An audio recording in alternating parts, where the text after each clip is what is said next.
gracias a todos quienes nos acompañan en esta sesión.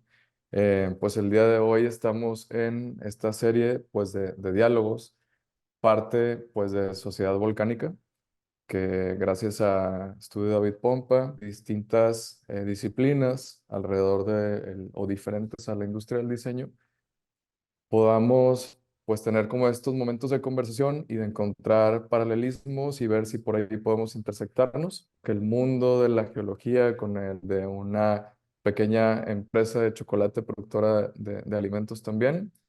Y bueno, pues nos acompaña hoy Juan Carlos Cruz, que él es coordinador de vinculación del Instituto de Geología de la UNAM. Y bueno, yo soy Enrique Pérez, soy uno de los fundadores de Cuna de Piedra, que es una empresa pues de transformación del cacao mexicano en chocolate y otros productos derivados del cacao. Muchas gracias por compartir este espacio conmigo, Juan Carlos. Yo te comparto que siempre he sido desde mi ignorancia muy fanático de las piedras. Creo que se nota mucho que por eso también se llama Cuna de Piedra el nombre del negocio, pero pues desde mi ignorancia y siempre se me hace muy fascinante y es como una industria, no una industria, sino un mundo, un universo, pues que me genera mucha curiosidad, pero es la primera vez en mi vida y en mi vida profesional que pues logro conectar con alguien como tú que tiene pues esa formación, esas credenciales, ese currículum. Entonces pues para mí es un gran honor por fin conocer a alguien que pues que está totalmente inmerso en el mundo de la geología. Muchas gracias, Enrique. Pues primero un gusto estar contigo en esta plática y efectivamente un saludo para todos los que nos vayan a escuchar y a estar participando de lo que va a ser esta plática. En lo personal, bueno, tú también trabajas en un mundo apasionante y bueno, a mí también me interesa mucho conocer un poco más en particular del cacao y de otras cuestiones que tienen que ver con el mundo del chocolate, ¿no? De lo que trabajas y eres un estudioso de esto y además un emprendedor, ¿no? Entonces me va a dar mucho gusto compartir un poco las semejanzas, esa correlación que puede haber entre algo que son las rocas y algo que parecería ser que no tendría relación, pero yo creo que sí hay mucha relación en el chocolate, ¿no? Dentro como de esta curiosidad, yo tenía la inquietud de tal vez abrir este diálogo y me genera mucha curiosidad el concepto del descubrimiento, digamos.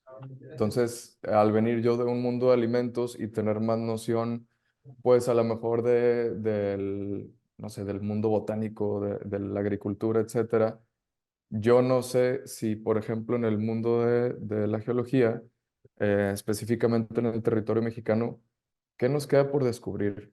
Eh, ya sea en piedras volcánicas o en piedras o en formaciones.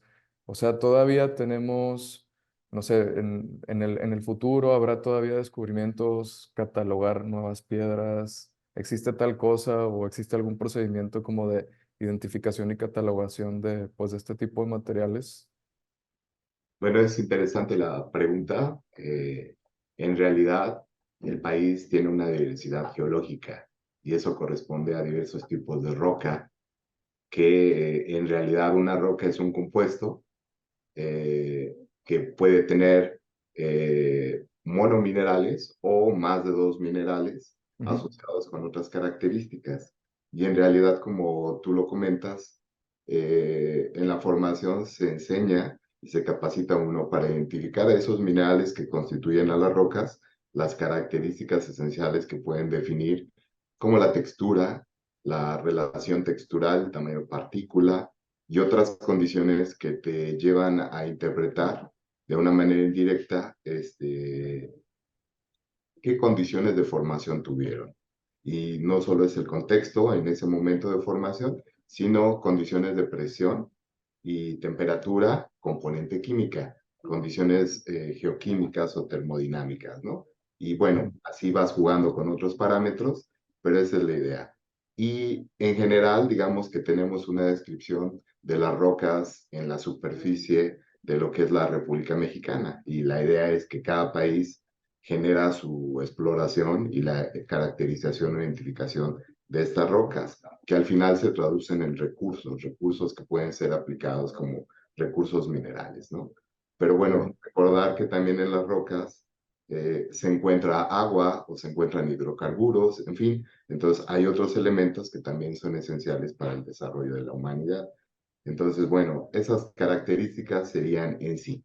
Y de lo que preguntabas ya puntualmente, es decir, de manera general se tienen registradas o un mapeo muy general.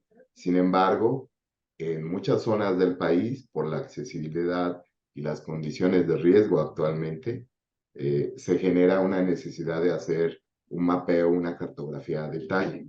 Y ese detalle todavía no se ha realizado en muchas zonas. Entonces, Mm, lo que tú bien refieres es tal vez esa descripción que está muy general, al hacer un trabajo a detalle, se va a diferenciar en diversos tipos de roca que existen y no solo un tipo de roca que actualmente está registrado. También esas rocas van a estar asociadas a características, asociaciones minerales, a yacimientos minerales, en fin, diferentes características. Actualmente es muy difícil identificar una nueva especie mineral o una nueva roca. Y eso normalmente es porque ya lo fácil ya se hizo, ahora es muy difícil y normalmente se da en condiciones de características microscópicas. Entonces, las nuevas fases minerales normalmente se dan los descubrimientos en rocas que son muestreadas y que son analizadas a mucho detalle en laboratorios, en fin. Y entonces, eso pasa actualmente, pero es muy reducido, digamos, los minerales nuevos que se incorporan y hacia a su vez rocas que puedan ser nuevas, ¿no? Prácticamente es más común que se describan minerales a una nueva roca, ¿no? Pero bueno, eso es un poco a tu pregunta, ¿no?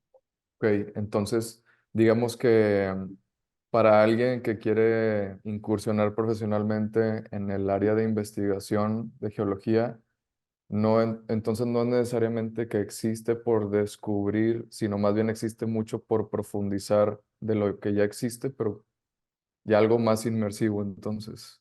Es correcto, hace falta el detalle, digamos que las generalidades se han dado, hay condiciones que se pueden inferir, pero Ujú. hace falta el trabajo directo en campo de ciertas áreas, ciertas zonas, para tener el detalle, ¿no? Y obviamente eso lleva a exploración, lleva a recursos, tiempo, dinero, y es lo que solo cuando hay una actividad minera o actividad con un interés muy particular se hacen esos desarrollos, ¿no? Entonces, prácticamente eso es lo que falta, y falta involucrar a recurso humano, ¿no? Estudiantes que estén interesados en desarrollar estas carreras de ciencias de la Tierra, en trabajar en condiciones que a veces no son digamos, son como para temerarios o con ese espíritu explorador, ¿no? Entiendo. Suele tal vez sonar como muy intimidante también ese camino, tal vez. Sí, sí, sí, yo creo que las condiciones actuales, no solo en el país, sino en muchos lugares, limita mucho a que se pueda hacer ese trabajo con la Ujú. libertad que tal vez hace muchos años ya se podía realizar. Actualmente ahora es complicado y hay que tomar muchas consideraciones, ¿no? Ok.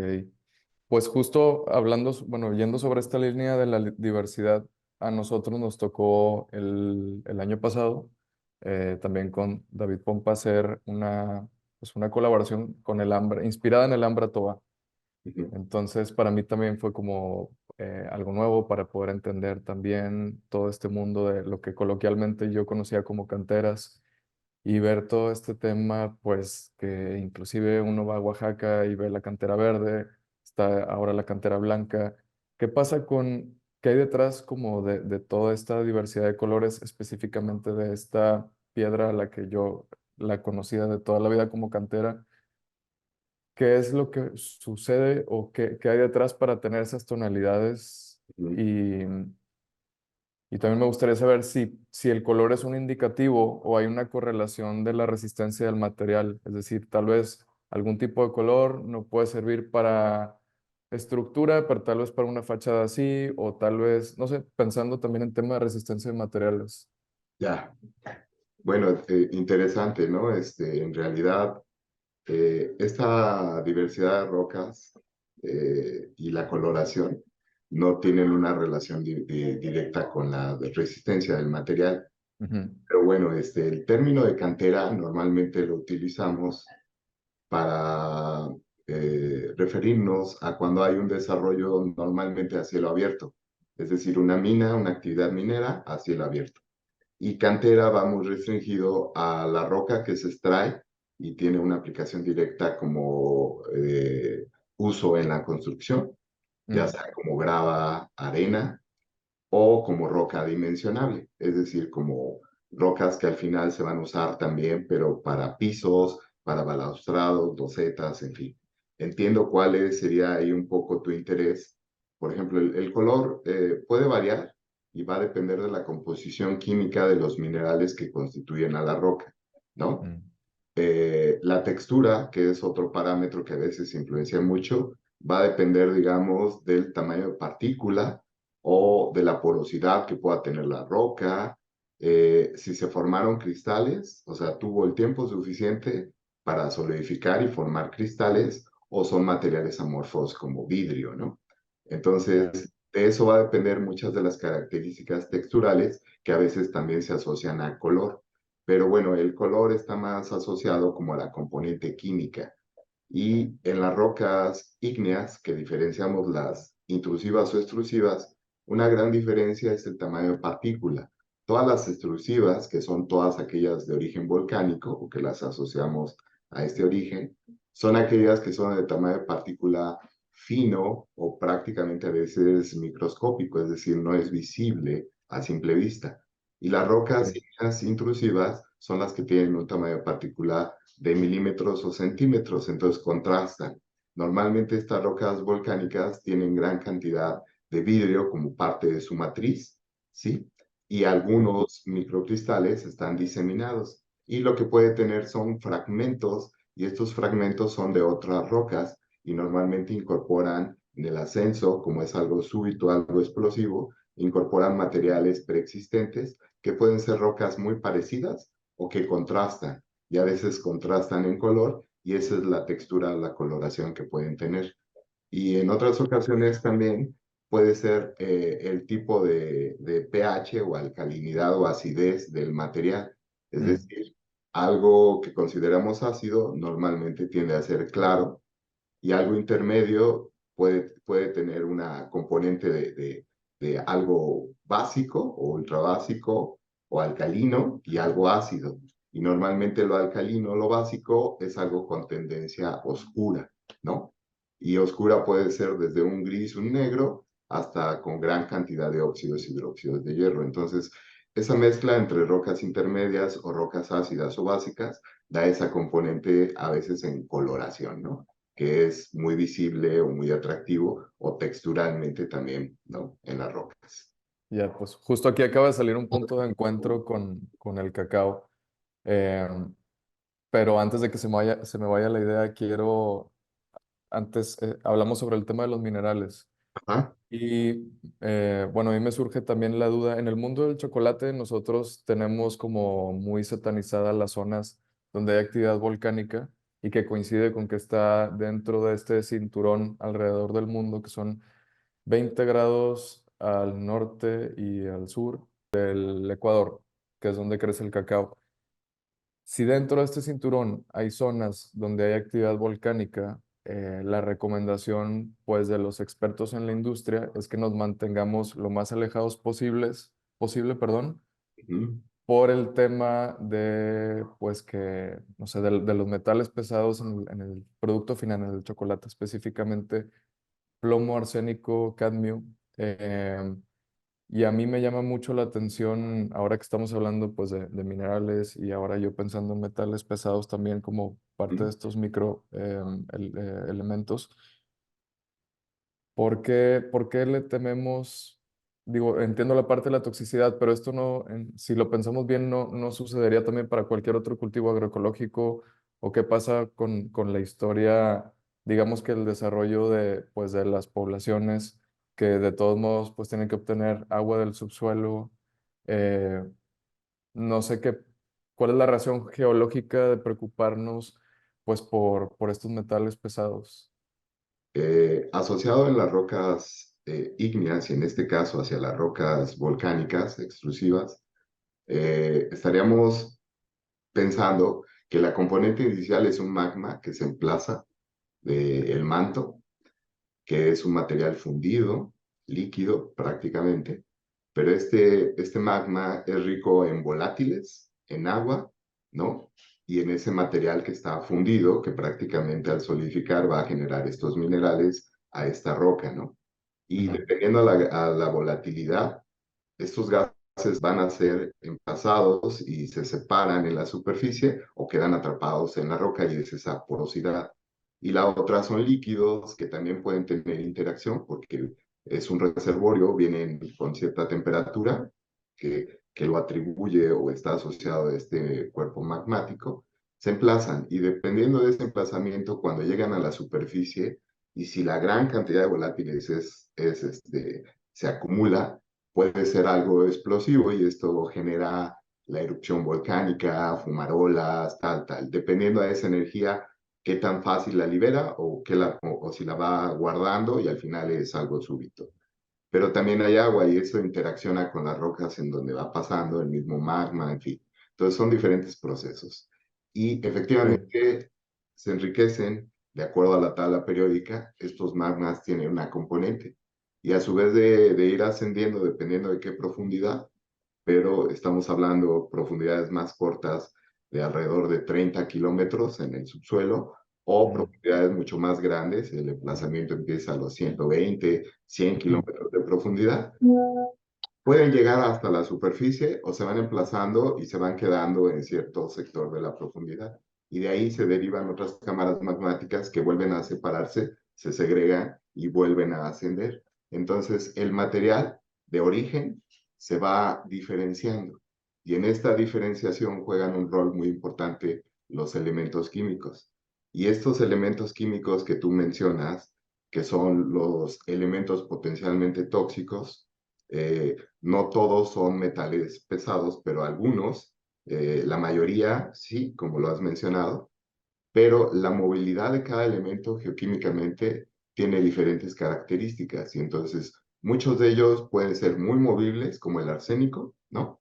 Y otros ok, tener una movilidad menor, pero entonces tienen preferencia a quedarse atrapados en ciertos minerales y a su vez estos minerales en ciertas rocas. Y entonces, como tú lo comentas, en ciertas franjas asociados a ciertas rocas, me imagino que el llamar la atención sobre aléjense un poco es para evitar que tengan altas concentraciones. Normalmente todo está normado por normas nacionales o internacionales ujú, sobre cuáles sería como la base o las concentraciones de ciertos elementos. Cuando sí, rebasan esas concentraciones son dañinas para el ser humano o los organismos. Y ujú, entonces ya sea que nosotros nos comamos a esa planta se alimentó, digamos, de ciertos nutrientes y minerales del subsuelo, del suelo, sí, y a su vez de agua que provenía de la zona o fue de lluvia o de ríos, en fin, o que regaron. Y entonces la planta lo absorbe, lo sintetiza y si nosotros nos comemos a la planta o al pez o a algunos organismos, a su vez nos estamos consumiendo esos elementos. Entonces, ese es el problema. Y en ocasiones la actividad volcánica propicia que haya gran movilidad y el agua o el manto freático acumula muchos de estos elementos por la ujú, interacción. Otra es la contaminación, el uso de pesticidas, el uso de gasolinas, todo eso genera también elementos que son pesados, ¿no? O ya. metálicos. Entonces, ese es un poco el origen, pero realmente no es único, son varios los factores, ¿no? Pero me imagino que tu pregunta va dirigida a eso y esa sería como la respuesta a este Sí, momento, ¿no? ya me queda más claro. Nosotros, por fortuna, cumplimos con la normatividad y con los límites internacionales y todo, pero pues siempre tuve yo eso en mente. El otro intersección entre ambos mundos que encontré, te cuento que en el cacao, bueno, como es un, el- nosotros trabajamos obviamente no con el fruto, sino con la semilla para hacer el chocolate, y es rico en polifenoles, lo cual, bueno, históricamente la gente que procesa cacao en polvo o las cocoas así comerciales, pues las tratan con potasa para alcalinizarlas y darles un color más atractivo visual, más oscuro, para que, como estas galletas de chocolate que hay en los supermercados, que son prácticamente casi negras, Ujú, pues un cacao no lograría ese color así por sí mismo, sino que pues con ese tratamiento. Pero recientemente, entre comillas, a partir del 2017, pues esta empresa gigantesca de chocolate mundial, Barry Callebaut, lanzó el chocolate rubí,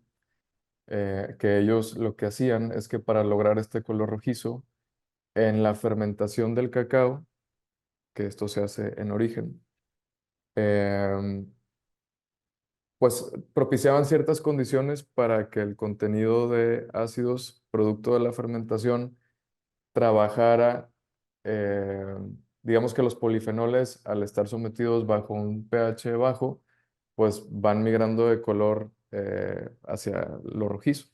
ujú, Entonces me llamó mucho la atención que eso también sucediera en las piedras. Nosotros hemos hecho experimentos simulando, nada más como manera didáctica, usando ácido cítrico, a lo mejor no sé, menos del 2% en masa, sí, con el cacao y usando diferentes tratamientos de tiempos o concentraciones y pHs.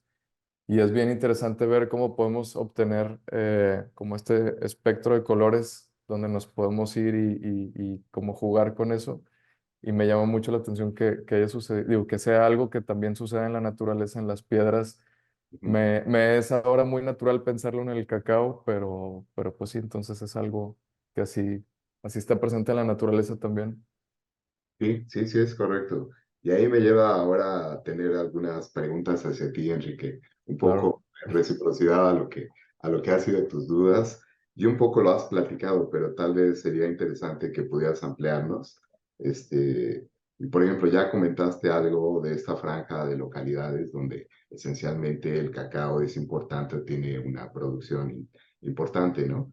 Y Ujú. yo te preguntaría cuáles son estos lugares y asociados de manera indirecta, lo has comentado, que hay rocas de origen volcánico, pero ¿qué tan importante puede ser el suelo, el clima, otras condiciones para que se desarrolle esta excelente calidad del cacao? Y si nos pudieras comentar en México, tal vez qué localidades importantes existen, ¿no? Eh, Sí, y de dónde, digamos, es tu materia prima. sí, prácticamente en México encontramos cacao de Veracruz hacia abajo, ¿no? Desde, digamos, desde esa altura, si le llamamos de esa manera. Em, Realmente, ¿qué es importante en el suelo? Pues que sea un suelo, la riqueza del suelo también nos lleva a hablar eh, sobre la biodiversidad y sistemas agroforestales.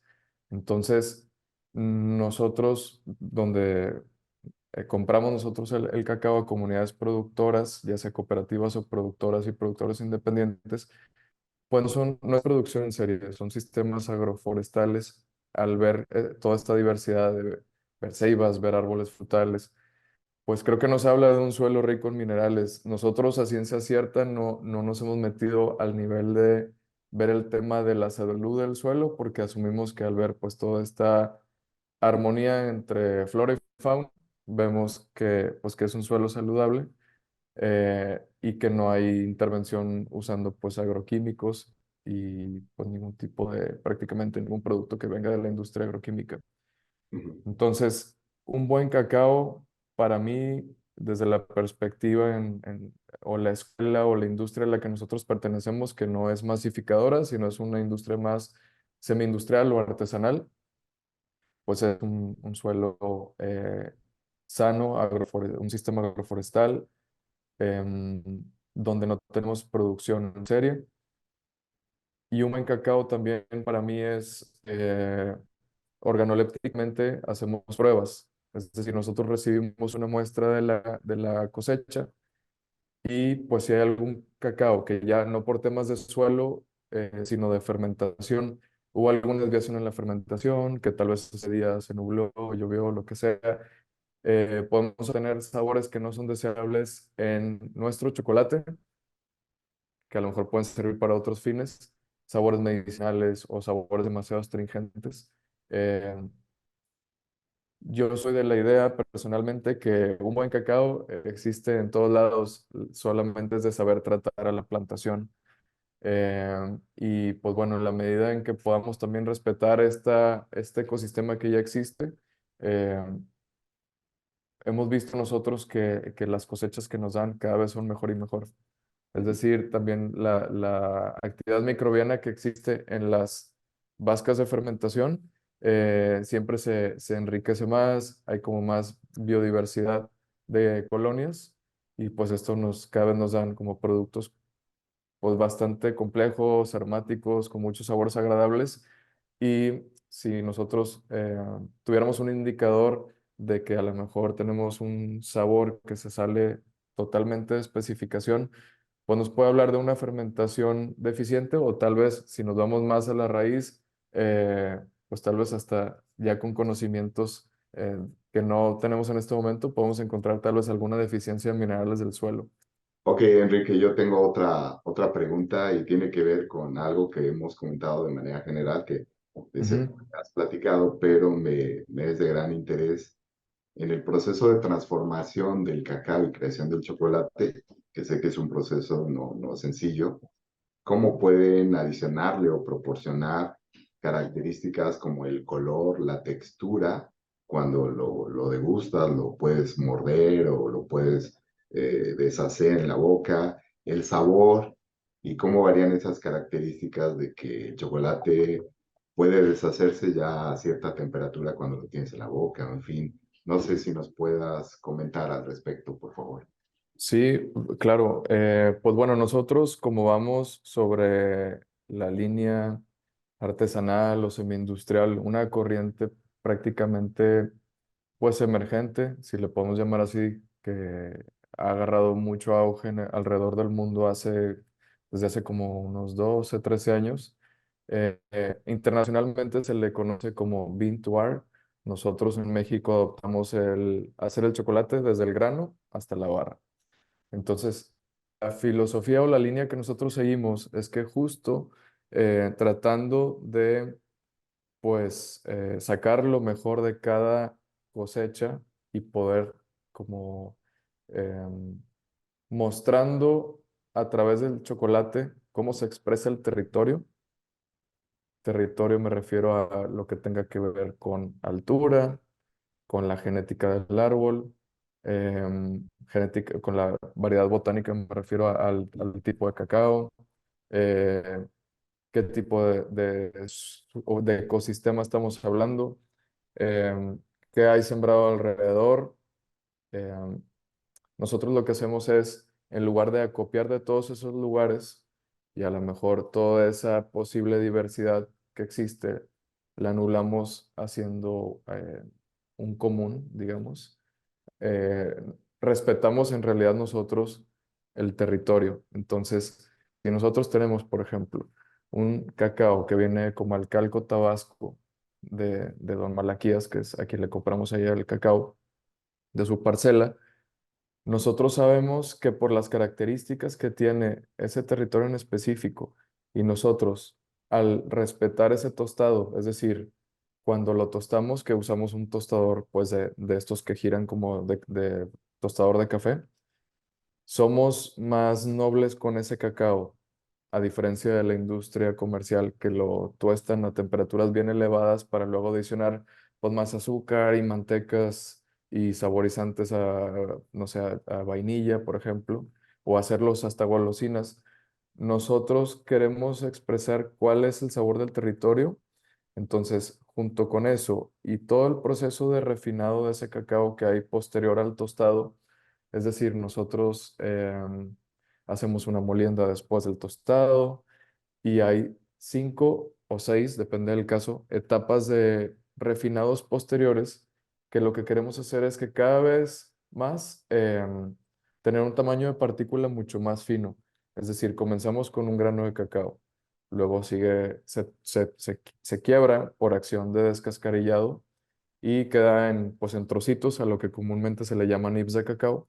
Después esos nips comienzan ya con el proceso de refinado para que sin necesidad de agregar mantecas de cacao ni aditivos etcétera, y no sé, lecitinas también que puedan ayudar con la fluidez, con solamente dos ingredientes, que es cacao y azúcar de caña no refinado, podamos tener pues esta textura sedosa, que todo esto es labor del refinado, de estar siempre pues en movimiento constante, esa fricción genera calor, va soltando pues el contenido de grasa natural del cacao, que es alrededor del 48-50%.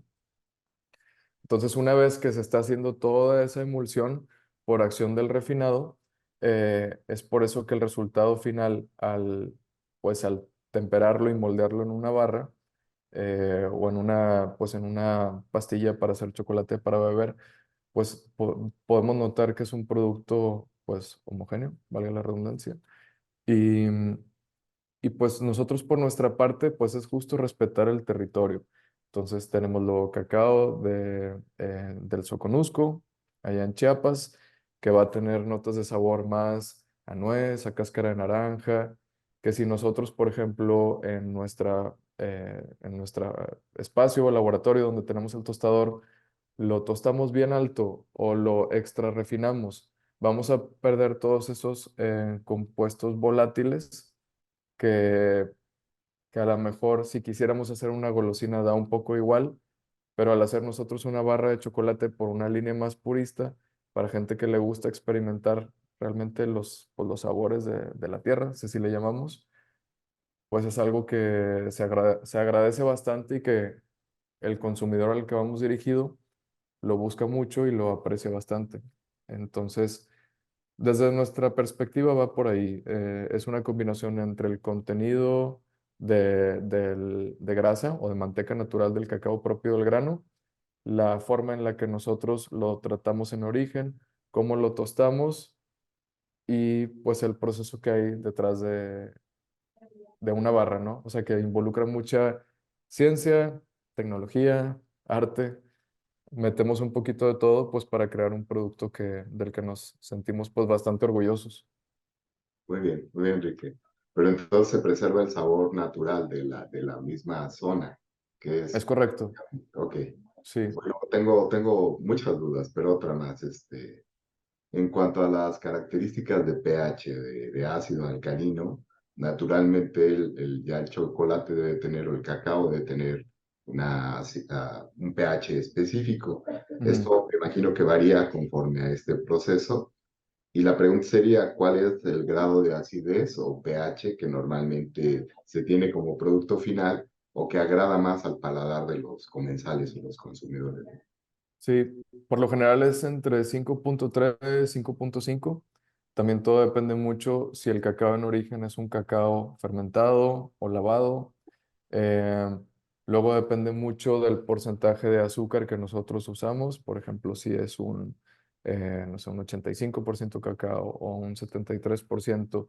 Luego depende si aparte de eso le adicionamos como otros ingredientes extras.